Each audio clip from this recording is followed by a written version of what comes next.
Right, it is bang on 2 o'clock. Shall we get going? Absolutely.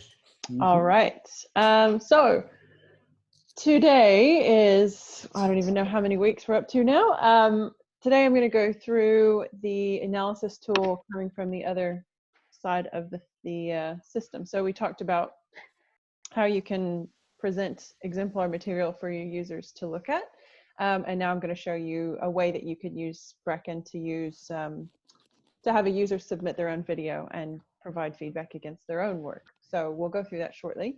But I will point out we're kind of nearing the end of lockdown. And so Dan and I were discussing how many more of these we run.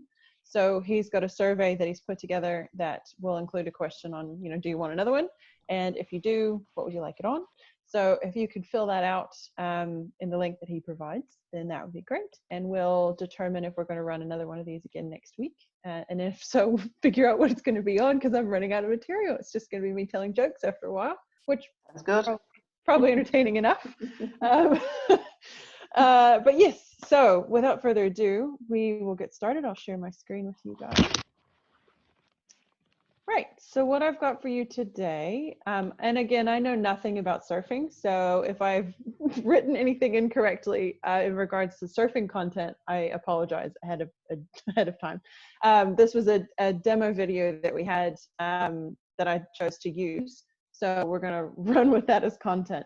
But what this is an example of you're trying to teach someone how to do a skill, and you want them to self-assess or submit their own version of that for your assessment.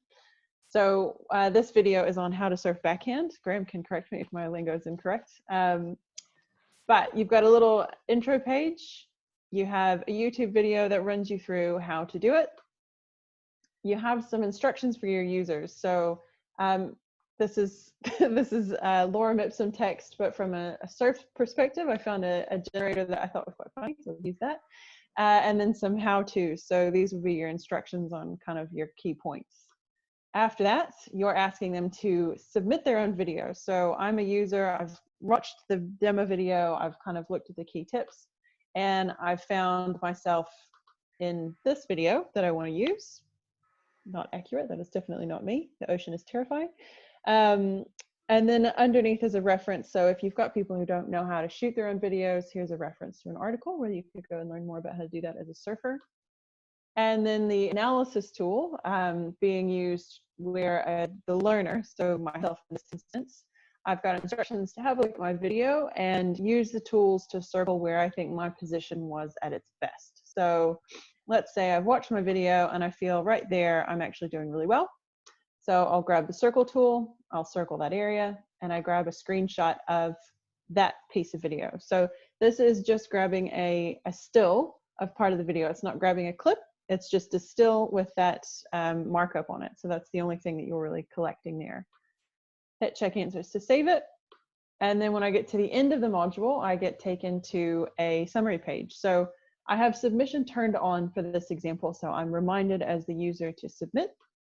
I can look through my answers. So this first one is the original edition of that video. And then the second one here is the screenshot that I grabbed. So that's my still frame. I'm pretty happy with it. So I'm going to submit that to the facilitator from my zone. And when I hit submit, I get a little notification saying, hey, good job. And then I can come back here and see that submission is now unavailable. That module is now locked, so I cannot go back and change anything about it because I've formally submitted it to my facilitator. So I will leave my little demo account here and we'll hop over to my facilitator account. So right now I'm on the tutor page for the zone that my demo user has done that content in. So if I refresh this, what you will see when I select the module that I want to use to demo, you can see this is my test account and that the status on it is set to review.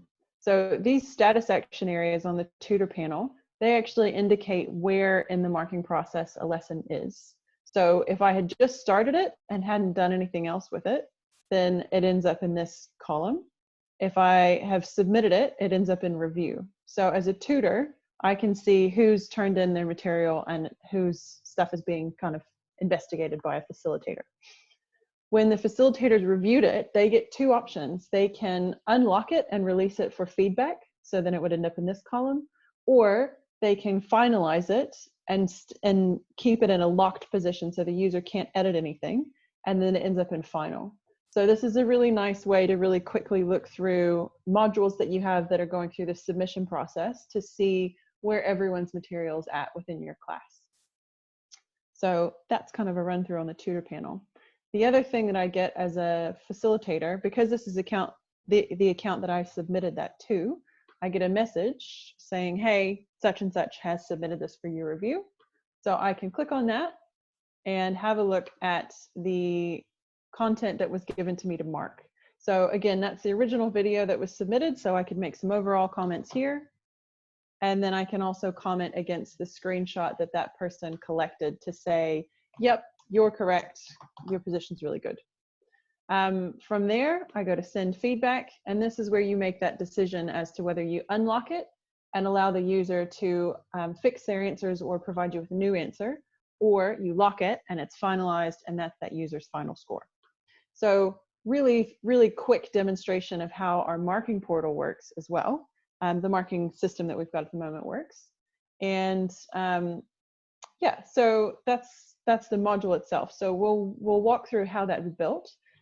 Before I do that. Excuse me, Lauren. Yeah. Oh, sorry, were you going to ask for questions? Yeah, I was. Yeah, go, Murray, go. What have you got? I interrupted you as you were telling me what I was going to ask. There we go. When you go back to the, you know, with the lock and the unlock, it looks like the default, and I think that's how I've struck it. The default is for it to unlock, yeah, as opposed to lock. I would have thought that the default would be to lock it. So it suggests that there's a belief that there's more chance that the facilitator will be asking the user to go back and do some more stuff than to say, well done, that's your work, and to lock it. Yep. It's not really even a default option. The default display is based on the browser, and it usually will grab the first one to the left. So it's kind of, the system's just auto picking that button. But theoretically, this is something that the user can grab, that the facilitator can pick from here. So there really isn't a default per se. Okay, thanks for that. Yeah, just need that clarified. Yeah, yeah. Righto. Any other questions about that marking process before I leave my little test accounts here? Nope. Okay.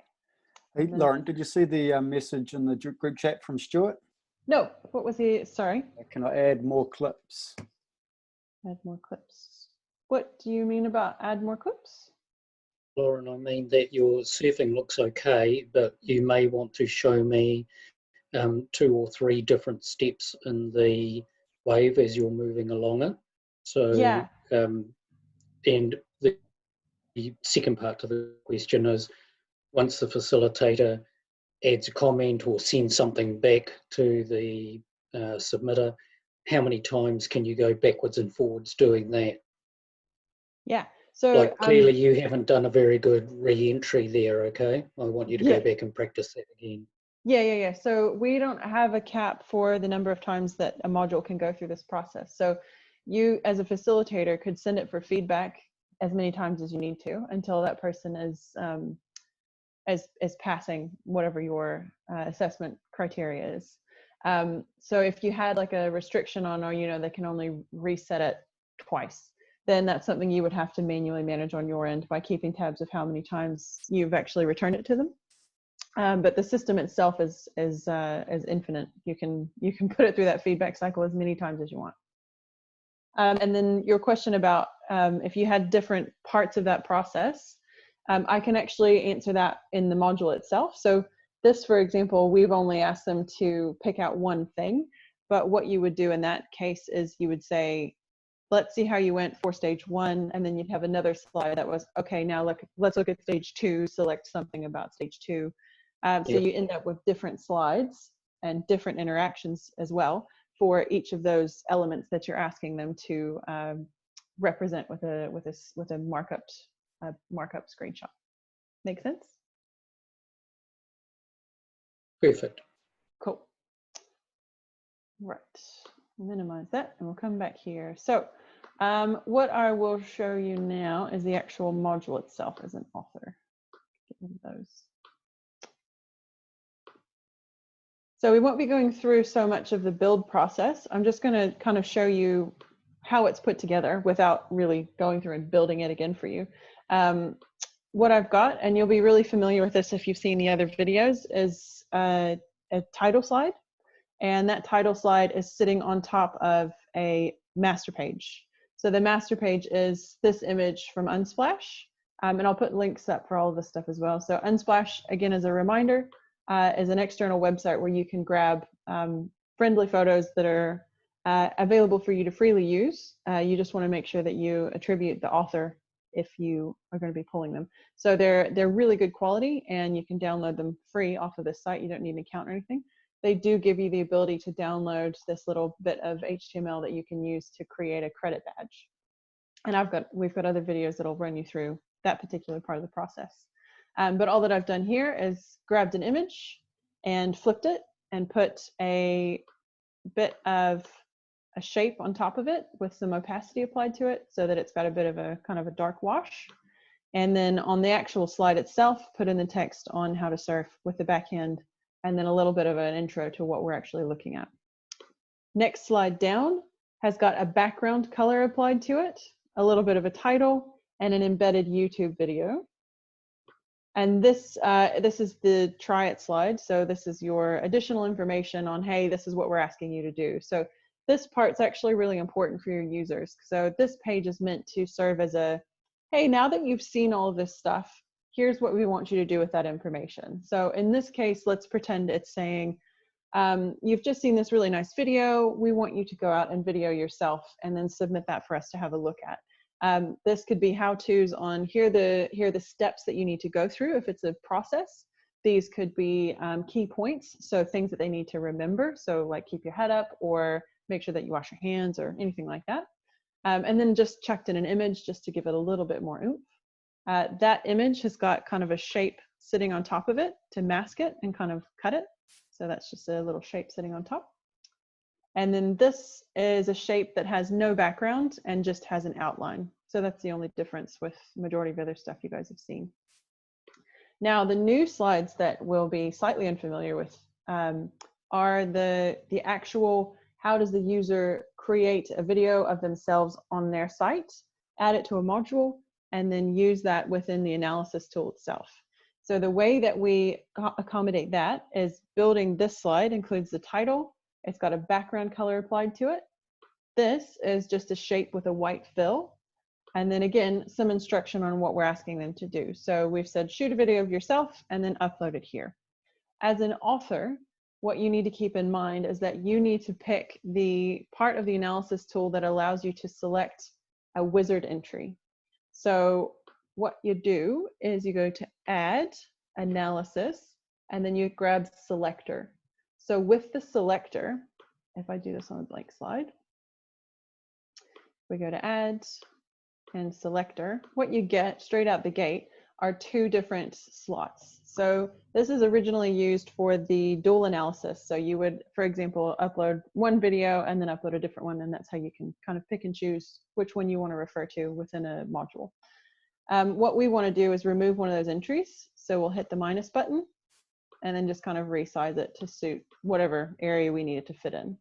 So when you're testing this, it only tests, the testing process only works properly when you put it on a pathway and you run through the module live. If you preview this as a user, or as an author, sorry, when you click the browse button, nothing will happen. Don't worry about that, that's normal. So all that you need to do in that case is make sure that you have this module sitting somewhere on a pathway. It can just be in content creation, doesn't have to be anywhere special. And you'll actually just run through it as a regular user, and then your browse button should work appropriately. So coming back to this, all that we've done here is add a cell with a little bit of instruction. We've added that selector tool and we've dropped it down to just one. And then this is another text cell that says, are you unsure of how to do this? Here's some information on a great way that you could approach that. So this little bit here is a really nice nod for your users, because a lot of people, you kind of have to take a moment and really think about the people that are using these modules. Go through what you're asking them to do and think about where they might get stuck. A lot of people don't understand or don't know or aren't confident when it comes to setting themselves up to get a good video.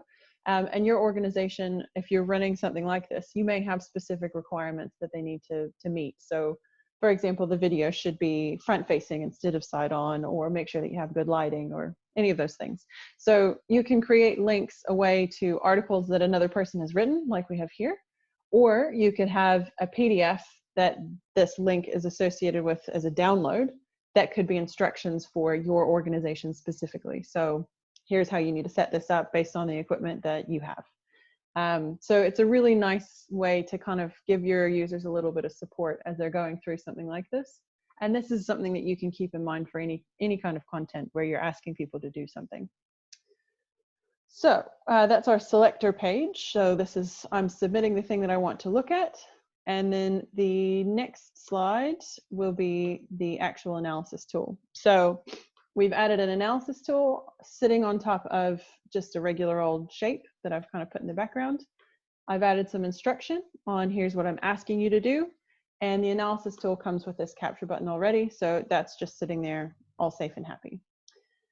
What you'll want to keep in mind with for this page, if you do a blank and I add you another analysis tool, what we did previously, when you click on single analysis, we said, okay, well, we're going to give these users an option, a video that they can look at themselves and mark themselves. So it's an exemplar of someone else doing it, and we want them to pick out what's right or wrong.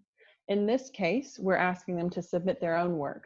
So what we've done is on that selector tool, you'll remember that it was indicating Wizard 1. So for your analysis, you would want to choose Wizard 1 for this instead of picking an exemplar video for them. When you do that, that means that that video that the user attributes to the Wizard 1 slot will appear in this analysis tool. So to refer back to Stuart's question on how can I get them to collect screenshots against one video against multiple criteria, this is how you would set that up. So you would just create multiple single analysis based on the same submission video. Popping back to the submission area, you'll remember that you had two options here. You can have Wizard 1 and then you can add on Wizard 2. That means that you can have a user give you two different views of themselves doing something in two different videos. It could be that your module has two different processes that are being assessed. So for this back wave, the backhand video, for example, one of them could be, this is me going through a wave, checking my positioning. And then another video could be around how did I set myself up for this? So it could be the approach or something like that. So it gives you a lot of flexibility. You just need to keep in mind testing it and making sure that you're testing it on a pathway instead of how we normally do with preview. Does that answer your question from before, Stuart? No.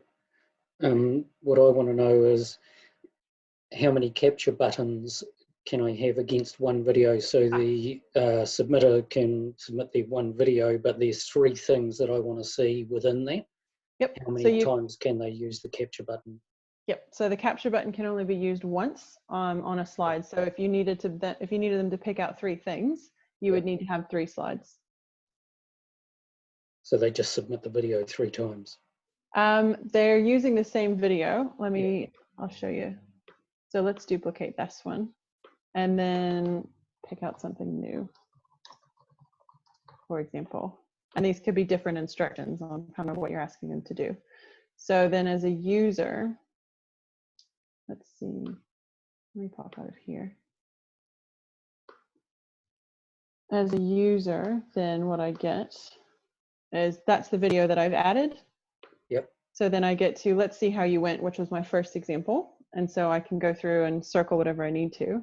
And then that new slide, pick out something new, is just that same format with the same reference to that Wizard 1 video. That's just a slide. Yeah, you're just doing something else to it. So you can ask them on 3 different slides for 3 different kind of submissions per se, but it's all against the same video. Okay. Yep. Make sense? Yep. Yeah. Okay. Cool. Yeah, that's pretty much the run through on this one. Honestly, that was the last slide that I needed to get to. Does anyone have any questions about kind of the layout or any of the design aspects to this? Just in terms of having, we've got a bunch of different people shooting video in a range of different circumstances, and it's all crap. And it's really hard to see what some people are doing. There's background noise. The link to show people how to do good video is helpful, but can you set a criteria to not accept video if it doesn't meet a file type or size? No, we don't have any way to limit that. It'll take any of the more common video types, but there aren't any other parameters that we can hold it against. So we just have to train them to do good video. Yep. Yep. Okay.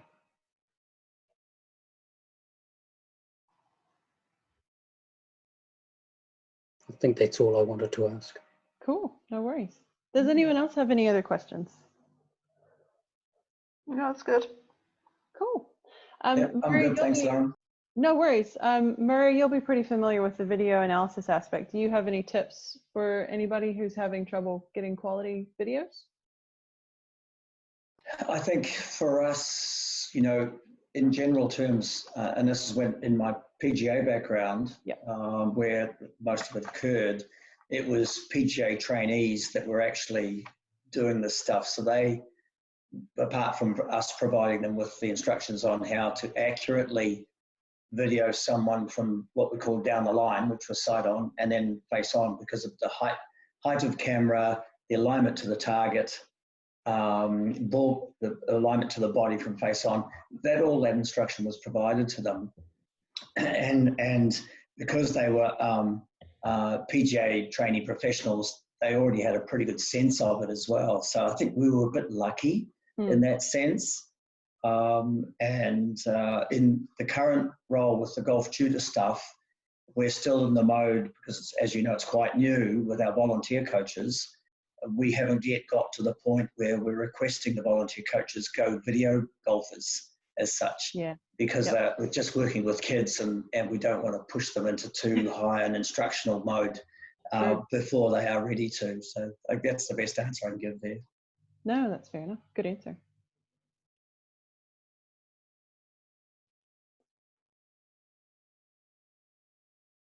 All right.